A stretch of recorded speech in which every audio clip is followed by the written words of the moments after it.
διασκέδασης, καλά να περάσετε. Τα γλέντια που γίνονται σε αυτό το χωριό είναι ιστορικά. Εγώ έχω μια ιδιαίτερη σχέση όχι μόνο με αυτό το χωριό, αλλά και με την ευρύτερη περιοχή. Και έτσι σήμερα στο κάλεσμα των παιδιών ήρθα κι εγώ να δώσω χαρά, αλλά και να πάρω και χαρά από αυτά που συμβαίνουν σε αυτό το χωριό. Να είστε καλά λοιπόν, απόψε ξεχνάμε τα προβλήματα και διασκεδάζουμε με καλλιτέχνες που, όπως ακούσατε εδώ, νέα παιδιά.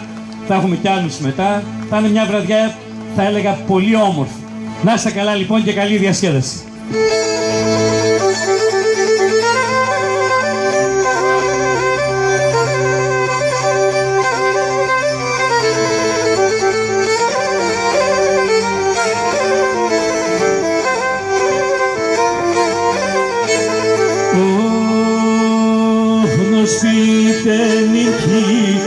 Θέλνε με, κι θέλνε με κι ξένοι, κι θέλνε με κι ξένοι, έμαθανε τα μυστικά, το έχω μετέσενοι, το έχω μετέσενοι, έμαθανε τα μυστικά, το έχω μετέσενοι, όι, όι, όι, το έχω μετέσενοι.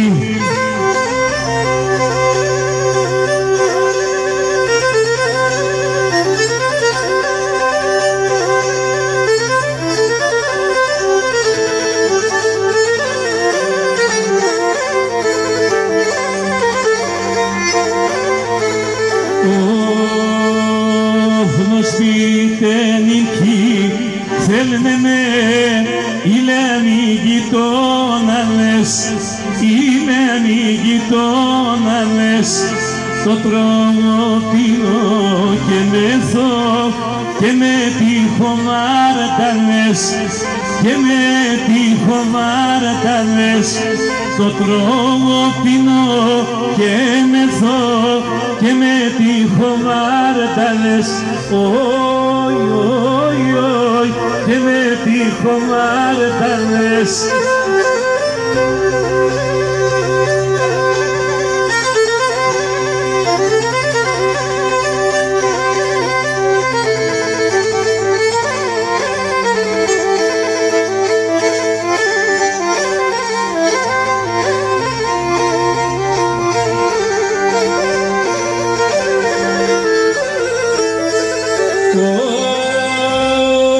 Ζωή γιατί δεν πικάσεν και τόσα πονεδισμεν, και τόσα πονεδισμεν, θέλω να ζω, να